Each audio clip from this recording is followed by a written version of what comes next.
কেন মানুষ টাকার পেছনে ছোটে? এটা একটা বড় প্রশ্ন। যদি আপনি কোনো শিশুকে জিজ্ঞেস করেন তোমার কেন টাকা দরকার, সে বলবে আমি জানি না, আমার হয়তো পরে লাগবে।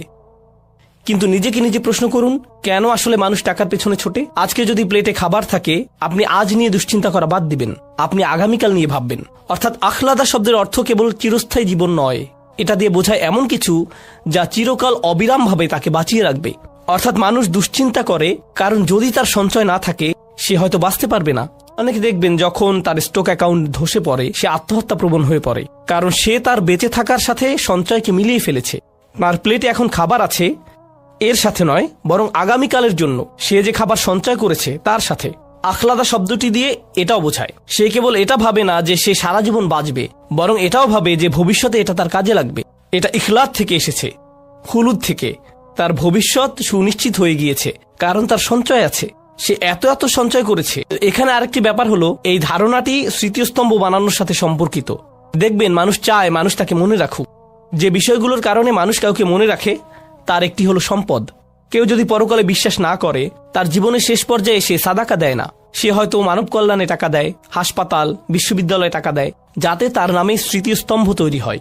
এটাই তার জন্য একমাত্র বস্তু যাতে মানুষ তাকে মনে রাখবে। তাই সে অনেক অনেক টাকা আয় করে যাতে মানুষ তাকে এসব স্মৃতিস্তম্ভের কারণে মনে রাখে, যেগুলো নিছক পাথর বা মেটালের তৈরি জড়বস্তু দিয়ে বানানো।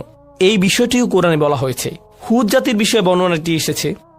আল্লাহ আযজা ওয়াজাল্লা বলেন, আতাত্তাখিযুনা মাসানিআ লাআল্লাকুম তাখলুদুন।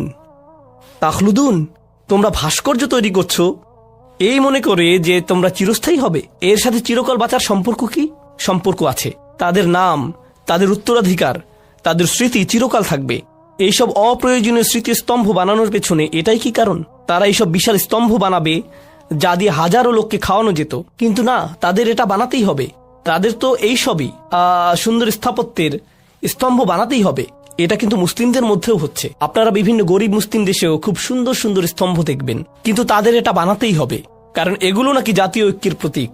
তাহলে যেসব গৃহহীন গরিব মানুষেরা স্তম্ভের পাশে শুয়ে থাকে তারা কিসের প্রতীক? তারাও কি আপনাদের জাতীয় ঐক্যের প্রতীক? সেখান থেকে কিছু টাকা তাদেরকে দিলে কি হতো? তারা এখন কি করবে? তারা কি সে স্তম্ভ খাবে? তারা এটা দিয়ে কি করবে? তো এভাবে টাকার অপচয় করা হচ্ছে। আর তারা বলছে এগুলো দিয়ে নাকি তারা তাদের জাতির মানুষদের কাছে চিরকাল বেঁচে থাকবে। এটা আসলে আমি আগেও এটা পড়েছি, আবার পড়ছি। এটা হচ্ছে পিরামিডের প্রতি একজন দার্শনিকের মনোভাব। তিনি এটা লিখেছিলেন। এটা একটা জাদুঘরে পিরামিডের ছবির নিচে লেখা ছিল। তার লেখাটা দেখুন, শান্ত এবং স্বয়ংসম্পূর্ণ, স্থির ও দৃঢ় পিরামিডের প্রতিধ্বনি অনন্তকাল ধরে বাজে। এটা মানুষের বেঁচে থাকার ইচ্ছার হাহাকারকে সংজ্ঞায়িত করেছিল আর সময়ের ঝড়কে ধরতে পেরেছিল। মানুষটা মারা যাবে, অন্তত তার বানানো পিরামিডটি সময়ের ঝড়কে ধরতে পারবে। অনন্তকালের প্রতি এটাই তার আকাঙ্ক্ষা, এটাই তার ইচ্ছা, যেন চিরকাল বেঁচে থাকা যায়। আল্লাহ এই ইচ্ছা মানুষের মধ্যে দিয়েছেন। এই আকাঙ্ক্ষা যদি জান্নাত লাভের প্রতি না হয়, এটা নিশ্চিতভাবেই নিজের ধন সম্পদ দিয়ে এইসব স্মৃতিস্তম্ভ বানানোর দিকে যাবে। কিন্তু আকাঙ্ক্ষা থাকবেই। যেমন যে কোনো সুন্দর জিনিসের প্রশংসা করাটা আল্লাহ আমাদের মনে দিয়ে দিয়েছেন। অসাধারণ কোরআন তেলাওয়াত শুনে যদি আপনার ভালো না লাগে, এর মানে আপনি মিউজিকের প্রতি ঝুঁকে পড়েছেন। আকাঙ্ক্ষা কিন্তু থাকবেই, এর গতিপথ ঠিক করে দিতে হয়। এদিকে যাবে নয়তো ওদিকে যাবে। বুঝতে পেরেছেন? এটাই আমরা এখানে শিখছি। তো যারা, বলে রাখি, এটা আমার শিক্ষক ডক্টর আহমদের মন্তব্য। তিনি এই সূরা নিয়ে মন্তব্য করেছেন। তিনি বলেন, দুনিয়ার প্রতি মানুষের দুই ধরনের প্রলোভন থাকে। কোরআনে সাধারণত টাকা এবং সন্তানের কথা বলা হয়েছে, তাই না? আত-তাকাসুর ফিল আমওয়ালি ওয়াল আওলাদ। আমরা দেখছি এই সূরায় কিসের কথা বলা হয়েছে? মাল, আওলাদ নয়। তিনি এটা নিয়ে মন্তব্য করেছেন, এটা তার নিজের চিন্তা। তিনি বলেন, আমি আমার জীবনে লক্ষ্য করেছি যাদের সন্তান নেই তারা টাকার প্রতি আরো বেশি মগ্ন হয়ে পড়ে। যদি সন্তান না থাকে, যদি আপনার সন্তান থাকে আপনার দুটি বিষয় নিয়ে চিন্তা থাকে, কিন্তু যদি আপনার সন্তান না থাকে তখন আপনি টাকা আয় করা, গণনা করা নিয়ে পুরোপুরি মগ্ন হয়ে পড়েন। আর যারা টাকা নিয়ে এত বেশি চিন্তিত, যদি আপনি তাদেরকে জিজ্ঞেস করেন তারা কেন সন্তান নেয় না, তারা কি কারণ দেখায়? টাকা। তারা কি কারণ দেখায়? টাকা। আমি জানি না সন্তানের খরচ চালাতে পারবো কিনা, আমি জানি না। আমাদের নিজেদের চলার টাকা আছে, আমি নিশ্চিত নই সন্তানের খরচ চালাতে পারবো কিনা, ভবিষ্যতের কথা ভেবে। যাই হোক, ইয়াহসাবু আন্না মালাহু আখলাদা এর তাফসিরে আসি। তাওয়ালাল মালু আমলাহু, তার ধন সম্পদ তার নিরাশা বাড়াবে। ওয়ামান্নাহুল আমানিয়াল বাঈদা, এটা তাকে কিছু অলিক কল্পনা দিবে যা বাস্তবতা থেকে অনেক দূরে। ততক্ষণ পর্যন্ত যতক্ষণ না সে নিজেকে গভীরভাবে উদাসীন করে তোলে এবং তার মিথ্যা আশাকে প্রলম্বিত করে। ইয়াহসাবু আন্না মালাহু তারাকাহু খালিদান, সে মনে করে তার সম্পদ তাকে চিরস্থায়ী করবে। ফিদ দুনিয়া লা ইয়ামুত, এই দুনিয়ায় যেন সে কখনো মরবে না। এটা দিয়ে পরকালকেও বোঝানো হয়েছে। সে মনে করে, আর হ্যাঁ, এটা বোঝাটা খুবই জরুরি, এমন অনেকে আছে যারা মনে করে আল্লাহ তাদেরকে এত বেশি দিয়েছেন তাই তারা পরকালেও পার পেয়ে যাবে। হে, আল্লাহ আমাকে এত ভালোবাসেন, তিনি আমাকে এত এত সম্পদ দিয়েছেন, আল্লাহ নিশ্চয়ই পরকালেও আমার জন্য ভালো কিছুই দিবেন। আমাদের অনেকের চিন্তা ভাবনা এমন। এটা আসলে খ্রিস্টান প্রোটেস্ট্যান্টদের বিশ্বাসের মূল ভিত্তি। তারা আপনাকে বলবে গড চান যেন আপনি প্রমোশন পান, তিনি চান যেন আপনি বেশি বেশি টাকা কামাতে পারেন, তিনি চান যেন আপনি লোনটা পান, কারণ তিনি আপনাকে ভালোবাসেন। বেশি টাকা কামানো মানে আল্লাহ আপনাকে ভালোবাসেন। এই নিয়ে একটা ঘটনা কোরআনে সূরা কাহফে বর্ণিত হয়েছে। সে ভেবেছে যেহেতু তার বাগানটা বেশি সুন্দর, সেহেতু অমা আযুন্নুস সাআতা কাইমাতান, আমার মনে হয় না কিয়ামতে আমার আর কোনো সমস্যা হবে। ওয়ালা ইরুদিতু ইলা রাব্বি, যদি কখনো আমার পালনকর্তার কাছে আমাকে পৌঁছে দেওয়া হয়, লা আজিদান্না খায়রাম মিনহা মুনকালাবা, তবে সেখানে এর চাইতে উৎকৃষ্ট কিছু পাবো। আল্লাহ আমাকে শুধু দুনিয়ায় ধন সম্পদ দিবেন না, আখিরাতেও দিবেন। তুমি এখানে গরিব আছো, সেখানেও গরিব থাকবে। এটাই ছিল চিন্তা ভাবনা। বলে রাখি, দুর্ভাগ্যবশত এমন মানসিকতা, বিশ্বাস করুন বা না করুন, আমাদের অনেক মুসলিম ভাইদের মধ্যে ঢুকে গেছে। তারা ভাবে আল্লাহ আমাকে অনেক বেশি ভালোবাসেন, আমাদের থাকার জন্য সুন্দর বাড়ি আছে, ভালো চাকরি আছে, বড় ব্যবসা আছে, পরিষ্কারভাবে বোঝা যাচ্ছে আল্লাহ আমাকে ভালোবাসেন, তিনি আমার মধ্যে এমন কিছু পেয়েছেন যা অন্যদের মধ্যে পাননি। তাহলে আর চিন্তা কি, আল্লাহ আমার সাথেই আছেন। আসলে যেগুলোর জন্য আপনি আল্লাহকে ধন্যবাদ দিচ্ছেন, প্রকৃতপক্ষে এগুলো মূলত একটা পরীক্ষা। কিছু মানুষের জন্য দারিদ্র্য হচ্ছে পরীক্ষা, আর কিছু মানুষের জন্য ধন সম্পদ হচ্ছে পরীক্ষা। দুটোই পরীক্ষা, কোনোটাই আসলে কাউকে কারো চেয়ে এগিয়ে রাখে না।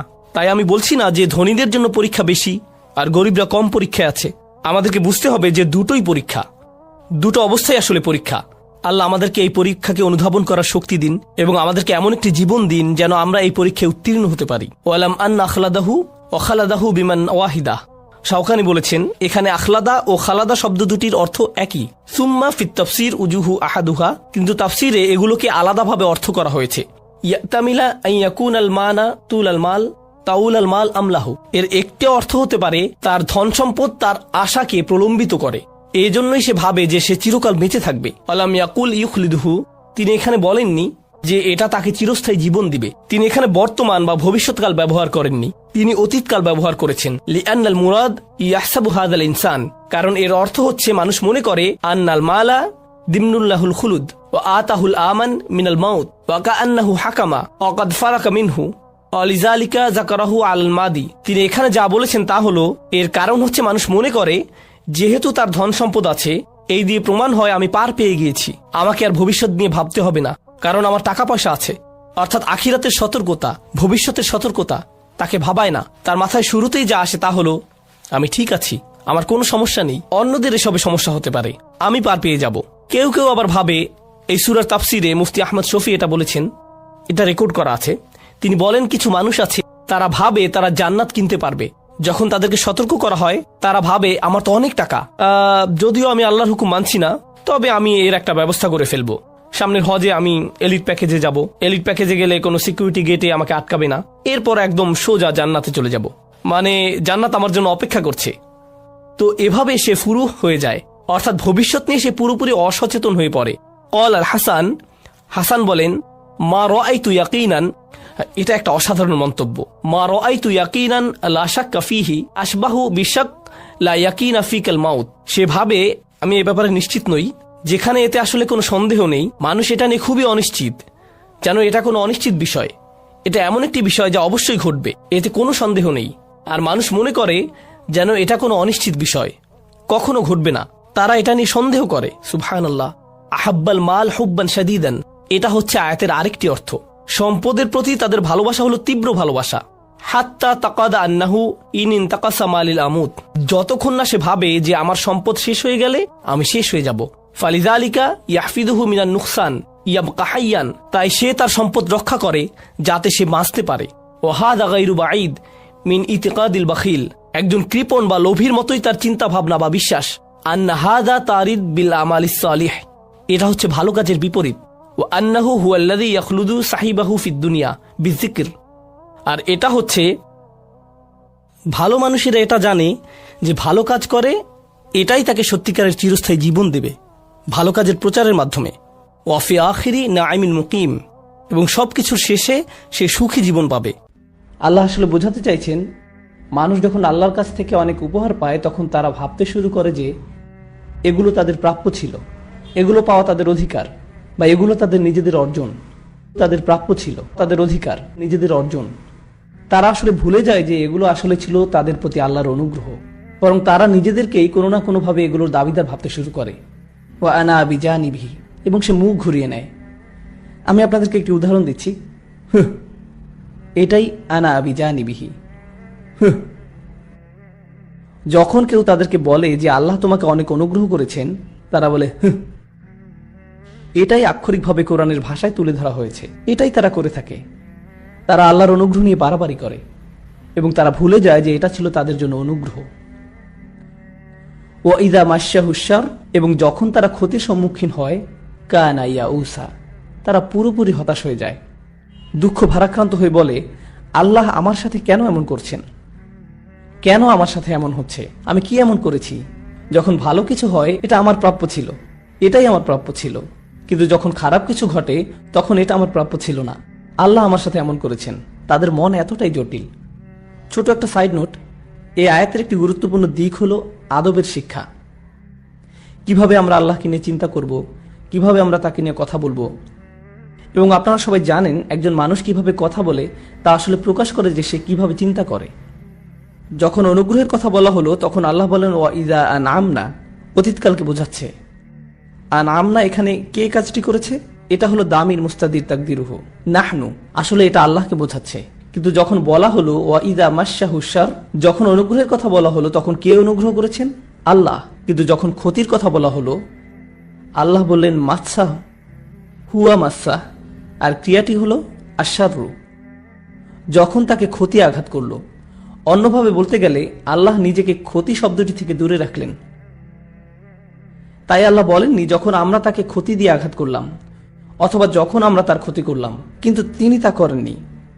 তিনি নিজেকে এর সাথে উল্লেখ করেননি। এটা আসলে আমাদেরকে আমাদের ধর্মের খুব গভীর একটা উপলব্ধি শিক্ষা দিচ্ছে।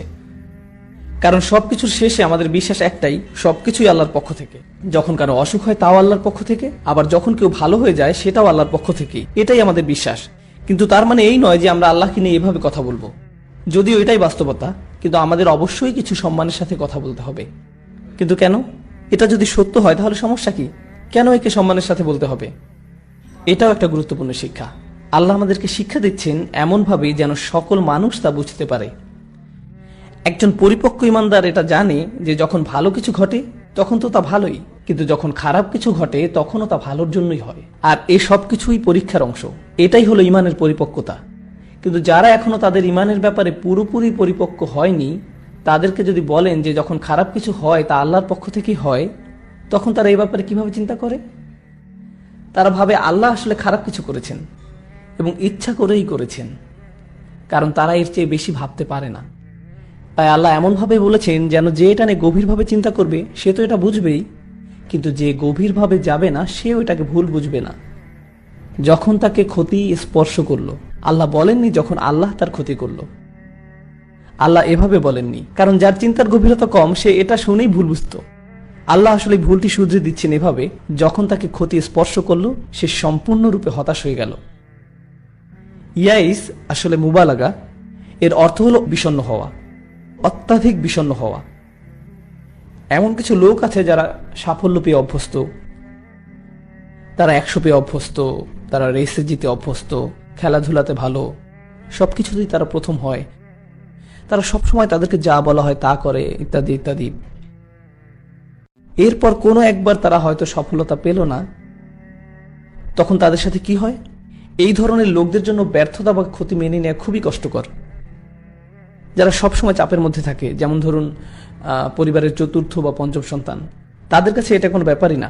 অথবা ধরুন পরিবারের সবচেয়ে ছোট সন্তানের কথা। আমার সবচেয়ে ছোট সন্তানকে নিয়ে আমি চিন্তায় থাকি, কারণ সে সবকিছুতেই পার পেয়ে যায়।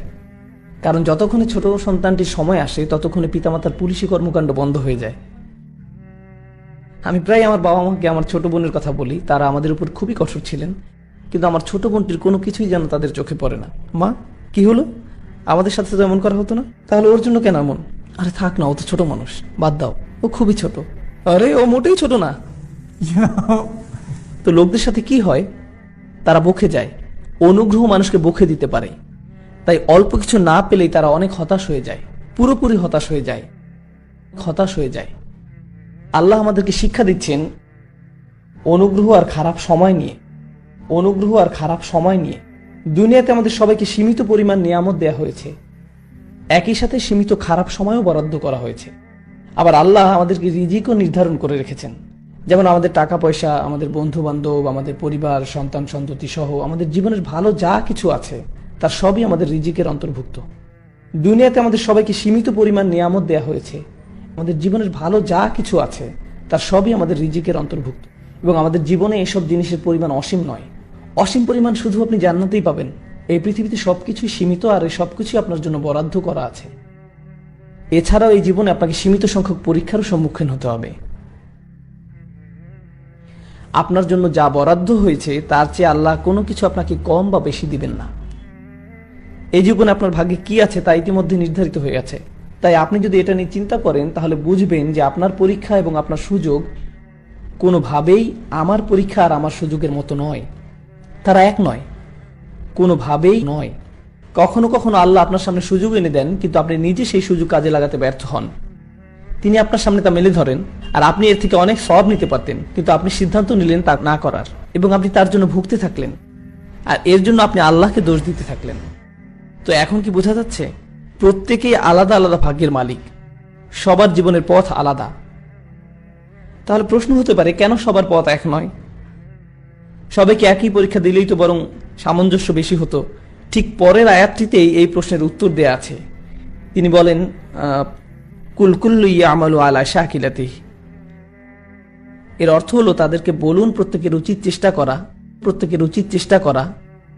যখন মুদারে সিফার মতো কাজ করে, এর দ্বারা চেষ্টা করা বোঝায়। প্রত্যেকেরই তাদের শাকিলা অনুযায়ী চেষ্টা করা উচিত। শাকিলা মানে কি? আরবিতে শাকিলা বলতে কোনো কিছুর গঠন বা প্রকৃতি বোঝায়। এই ক্ষেত্রে আপনি আকার বা সামর্থ্য ভাবতে পারেন। সাইকোলজির ভাষায় আপনি একে অবচেতন মন বলতে পারেন, যা আপনার ভিতরে দিয়ে দেয়া হয়েছে। কেউ খুবই রসিক, আবার কেউ খুব সিরিয়াস, যা আপনার ভিতরে দিয়ে দেয়া হয়েছে। কেউ বিজ্ঞান পছন্দ করে, কেউ সাহিত্য, কেউ শিল্পমনা, আবার কেউ জানেই না সে কি চায়, কিন্তু তারা মজা করতে জানে। সাইকোলজির ভাষায় আপনি একে অবচেতন মন বলতে পারেন, যা আপনার ভিতরে দিয়ে দেয়া হয়েছে। এক একজনের ব্যক্তিত্ব এক এক রকমের, বা বলতে পারেন মানুষের শাকিলাত বিভিন্ন রকমের। আল্লাহ আসলে বলছেন যে প্রত্যেকের উচিত প্রথমে এটা বোঝা যে আল্লাহ তার ভিতরে কি দিয়েছেন, এবং তারপর সেই অনুযায়ী কাজ করা। শাকিলা শব্দটির শেষে তামাল বুতাটি খেয়াল করেছেন? এটা আসলে শব্দটিকে প্রত্যেকের জন্য আলাদাভাবে প্রযোজ্য এমন বোঝাচ্ছে। কোনো দুইজনের শাকিলা এক নয়। আল্লাহ বিভিন্ন জনকে বিভিন্ন রকমের ব্যক্তিত্ব দান করেছেন, তাই প্রত্যেকেরই উচিত তাদের নিজেদের ব্যক্তিত্বকে যথাসম্ভব বোঝা, এবং সেই অনুযায়ী তাদের সামনে যে সুযোগ আছে তা কাজে লাগানো, এবং তাদের নিজেদের মধ্যে যে সীমাবদ্ধতা আছে সেটাকে অতিক্রম করা। এটা ব্যক্তিগত পর্যায়ে অবশ্যই গুরুত্বপূর্ণ, কিন্তু এর গুরুত্ব এতই বেশি যে আল্লাহ কোরআনের অপর এক জায়গায় একে জাতীয় প্রেক্ষাপটেও ব্যবহার করতে বলেছেন। এটা ব্যক্তিগত পর্যায়ে অবশ্যই গুরুত্বপূর্ণ। আপনারা জানেন কোরআনে জাতির নাম হিসাবে এসেছে ওয়াজআল্লাকুম শুউবা ওয়া ক্বাবাইলা লিতাআরুফু। শৌবান এসেছে শাআব বা শুআব থেকে, এবং প্রাচীন আরবিতে এর অর্থ হলো ফাটল, যেমন দেয়ালে দেখা যায়। কোন একটি ত্রুটি হলো একটি শাআব। এটা যেন বোঝাচ্ছে যে প্রতিটি জাতির মধ্যে অনেক ভালো গুণের পাশাপাশি কিছু খারাপ দিকেরও অধিকারী, এবং এই জাতিগুলোর এক জাতিকে আরেক জাতির সাথে মিশতে হবে যেন তারা একে অপরের ভালো দিকগুলো শিখতে পারে। কারণ যা এক জাতির জন্য দুর্বলতা তা আরেক জাতির জন্য শক্তি, আবার আরেক জাতির জন্য যা শক্তি তা আরেক জাতির জন্য দুর্বলতা। যেমন আমাদের সংস্কৃতিতে কিছু জিনিস আছে মন্দ, তাই আমাদের উচিত অন্য জাতির কাছ থেকে তা শুধরে নেওয়া। যেমন আমাদের খাদ্যাভ্যাস খুবই খারাপ, তাই আমাদের শেখা উচিত অন্য জাতির কাছ থেকে যাদের খাদ্যাভ্যাস আরো স্বাস্থ্যকর, যাদের 70 বছরের বয়স্করা হেঁটে বেড়ায় আর আমাদের 40 বছরের বয়স্করা লাঠিতে ভর দিয়ে চলে। তো হতেই পারে আমাদের মধ্যে কিছু কমতি আছে যা আমাদের অন্যদের কাছ থেকে শিখতে হবে। এটাই জাতীয় পর্যায়ে। একইভাবে ব্যক্তিগত পর্যায়েও কেউ যদি তার নিজের সীমাবদ্ধতা বুঝতে পারে, তাহলে তারা এমন মানুষের সাথে মিশতে পারে বা বন্ধুত্ব করতে পারে যারা তাদের এই দুর্বলতাকে ঢেকে রাখবে। তারা তার সীমাবদ্ধতা বুঝতে পারবে এবং সে অনুযায়ী তাদেরকে রক্ষা করতে পারবে। যদি আপনি আপনার নিজের চারপাশে শুধু এমন লোকদের নিয়ে রাখেন যারা আপনার মতো একই বিষয়ে দুর্বল, যেমন আপনার যদি মজা করার উপরে কোনো নিয়ন্ত্রণ না থাকে এবং আপনি এমন বন্ধু জোগাড় করলেন যাদেরও আপনার মতো নিজেদের উপরে কোনো নিয়ন্ত্রণ নেই, তাহলে আপনাদের দ্বারা ভালো কিছু হবে না। ভালো কিছু হবে এমনটা আশা করা যায় না। দলে এমন একজনের থাকা উচিত যে বলবে যে দেখো যথেষ্ট হয়েছে, এখন থামা উচিত। আপনার কি বুঝতে পারছেন আমার কথা? আর এমন যদি হয় যে আপনি খুব সিরিয়াস আর আপনার বন্ধুরাও খুবই সিরিয়াস, তাহলে জীবন খুবই হতাশাজনক মনে হবে। আপনার কি বুঝতে পারছেন আমার কথা? এমন কারো থাকা উচিত যে মাঝে মাঝে মজা করবে। কুল কুল্লু ইয়ামালু আলা শাকিলাতিহি। আসুন এখন দেখি আল্লাহ আপনার কাছে কি আশা করেন। প্রত্যেকের উচিত অভিযোগ করার পরিবর্তে, অথবা যখন ভালো কিছু ঘটবে তখন খুশি, আর যখন খারাপ কিছু ঘটবে তখন মন খারাপ করার পরিবর্তে এমন চিন্তা করা উচিত যে প্রত্যেকের ভাগে নিজ নিজ ভালো ও খারাপ আছে, আর এ থেকে আপনাকে যথাসম্ভব বেশি করতে হবে নিজের ব্যক্তিত্ব অনুযায়ী। ফারাব্বুকুম আলামু বিমান হুয়া আহদা সাবিলান। আপনার প্রভু অবশ্যই জানেন কাকে বেশি পথের হদিস দেওয়া হয়েছে। তিনি বলেননি আসসাবিলা, বরং বলেছেন সাবিলান, যাকে বলা হয় তামিজ, যা বলতে যে কোনো একটি রাস্তা বোঝায়, যা বলছে যে আমাদের প্রত্যেকের পথ হবে ভিন্ন আমাদের শাকিলাতের উপর নির্ভর করে। এ ব্যাপারটি আসলে নতুন আরেকটি প্রশ্ন নিয়ে আসছে। এই বিভিন্ন রকমের ব্যক্তিত্ব কোথা থেকে আসলো? কেন আমাদের স্বভাব বিভিন্ন রকমের? যেমন সাইকোলজিতে যমজ বাচ্চাদের নিয়ে গবেষণা করা হয়, একজনের পছন্দের রং নীল, আরেকজনের বেগুনি। গবেষকরা কোনোভাবেই বুঝতে পারেন না জিনগতভাবে সব একই হওয়া সত্ত্বেও কেন তাদের স্বভাব আলাদা। কেউ কেউ বলেন ব্যক্তিত্ব হলো জিন এবং পরিবেশের মিলিত প্রভাব, পরিবেশ ও প্রতিপালন। কিন্তু তারা এটা ব্যাখ্যা করতে পারেন না যে তাদের প্রকৃতি জিনগতভাবে এবং তারা একই পরিবেশে বড় হয়েছে, মানে পরিবেশ ও প্রতিপালন একই, কিন্তু তারপরে দেখা যায় একজন সাইকেল পছন্দ করে তো আরেকজন নৌকা, একজন খেলাধুলা পছন্দ করে তো আরেকজন শুধুই দাবা। এটা ব্যাখ্যা করা যায়নি যে কিভাবে যমজ বাচ্চাদের মধ্যে এটা হয়, অথচ আল্লাহ এই প্রশ্নের উত্তর দিয়ে দিয়েছেন। আল্লাহ বলেন তোমাদের ভিতরে রহস্যময় কিছু একটা আছে। এর পরের আয়াতটি হলো ওয়ায়াসআলুনাকা আনির রূহ কুলির রূহু মিন আমরি রাব্বি। তারা আপনাকে রূহ বা মানুষের প্রকৃতি নিয়ে প্রশ্ন করে। একটা কথা বলে নেই, রূহ আরবিতে খুবই আকর্ষণীয় একটি শব্দ। এর সম্পর্ক হলো রাওহ এর সাথে, যেমন ফারাউহু ওয়া রায়হান, আনন্দ, প্রশান্তি, সন্তুষ্টি। আমাদের মধ্যে এমন কিছু একটা আছে যা আমাদের প্রশান্তি বা আনন্দ দান করে, আর আমাদের প্রত্যেকের জন্যই তা ভিন্ন, আর আমরা এর ব্যাপারে খুব সামান্য জানি। আল্লাহ বলেন তারা আপনার রূহ নিয়ে প্রশ্ন করে, তাদের বলুন রূহ হলো আমাদের প্রভুর নির্দেশ মাত্র, মিন আমরি রব্বি। শাহ ওয়ালিউল্লাহ দেহলভী রহমতুল্লাহ আলাইহি যুক্তি দিয়েছেন যে আল্লাহর কর্মকাণ্ড আসলে দুটি ক্ষেত্রে প্রসারিত, আলামুল খালক এবং আলামুল আমর। আলামুল খালক হলো সৃষ্টি জগৎ, আর অপরটি হলো নির্দেশনার জগৎ। তিনি আসলে বোঝাতে চেয়েছেন যে আল্লাহ এই বিশ্ব সৃষ্টি করেছেন যা কিছু নিয়ম দ্বারা পরিচালিত হয়, যেমন এটা সময় দ্বারা পরিচালিত হয়। যেমন একটা বীজ বপন করলে তার সাথে সাথে বৃক্ষে পরিণত হয় না, এর একটা পদ্ধতি আছে। একটা শিশু রাতারাতি পূর্ণবয়স্ক হয়ে যায় না, এটা একটা সময় সাপেক্ষ প্রক্রিয়া। আর এটাই হলো সৃষ্টি জগৎ, এর একটা পদ্ধতি আছে। আল্লাহ এর সবকিছু এমনভাবে তৈরি করেছেন যেন সবকিছু একটা প্রক্রিয়ার অধীন। কিন্তু আলামুল আমর বা নির্দেশনার জগৎ নামেও একটা জগৎ আছে, যেখানে আল্লাহ কোন একটি নির্দেশ দেন আর তার সাথে সাথে পরিপূর্ণভাবে আবির্ভূত হয়। যেমন ফেরেশতারা হলো আলামুল আমরের অন্তর্গত, তেমনি রূহ হলো আলামুল আমলের অন্তর্গত, কোরআন হলো আলামুল আমরের অন্তর্গত। মানে এমন একটা অদৃশ্য জগৎ আছে যেখানে কোনো কিছু সময় দ্বারা সীমাবদ্ধ নয়, দূরত্ব দ্বারা সীমাবদ্ধ নয়, যেমনটা আমরা এই জগতে দেখে থাকি। তারা এমন কোন প্রক্রিয়ার অধীনে নয় যেমনটা আমরা চিন্তা করি। আলামুল আমরের নিজস্ব সক্রিয়তা আছে যা আল্লাহ নির্দেশের সমষ্টি। তাই যখন আমরের কথা বলা হয়, ইন্নামা আমরুহু ইযা আরাদা শাইআন আন ইয়াকুলা লাহু কুন ফায়াকুন, কুন ফায়াকুন। যখন তিনি নির্দেশ দেন সাথে সাথেই তা আবির্ভূত হয় তাৎক্ষণিকভাবে। এটাই আল্লাহর আমরের জগৎ। আর এই দুইটি জগৎকে মনে হয় যেন আলাদা। মানুষ হিসাবে আমাদের দৈহিক বৃদ্ধি হলো আলামুল খালক, আর আমাদের আত্মিক পূর্ণতা হলো আলামুল আমর থেকে। নবী সাল্লাল্লাহু আলাইহি সাল্লাম মানুষকে শিক্ষা দিতেন, এই শিক্ষা কোথা থেকে আসতো? আলামুল আমর থেকে। তারা যে অলৌকিক নির্দেশনা দেখাতেন আলামুল খালকের নিয়মের বিরুদ্ধে, কারণ তা ছিল আলামুল আমর থেকে। যেমন ইব্রাহিম আলাইহিস সালামের ক্ষেত্রে আগুন তাকে স্পর্শ করেনি, এটাই ছিল আলামুল আমর। আর আল্লাহ বলছেন যে আপনার রূহ, যা আপনার ভিতরে আছে, আসলে আমরের অংশ। কুলির রূহ আমরি রব্বি, এটা আমার প্রভুর আমর থেকে। আমরা আসলে ফেরেশতাদের সম্পর্কে কতটুকু জানি আমরের জগৎ সম্পর্কে? কিছুই না। আল্লাহ আমাদেরকে যতটুকু বলেছেন তাই আমরা জানি, এছাড়া এটা পুরোপুরি আমাদের জন্য অজানা এক জগৎ। তার মানে আমরা এই শিখলাম যে আপনার আমার মধ্যে এমন কিছু আছে যা আমলের প্রকৃতি নির্ধারণ করে, অথচ আমি এ ব্যাপারে কিছুই জানি না। ওমা উতিতুম মিন ইলমি ইল্লা কলিলা।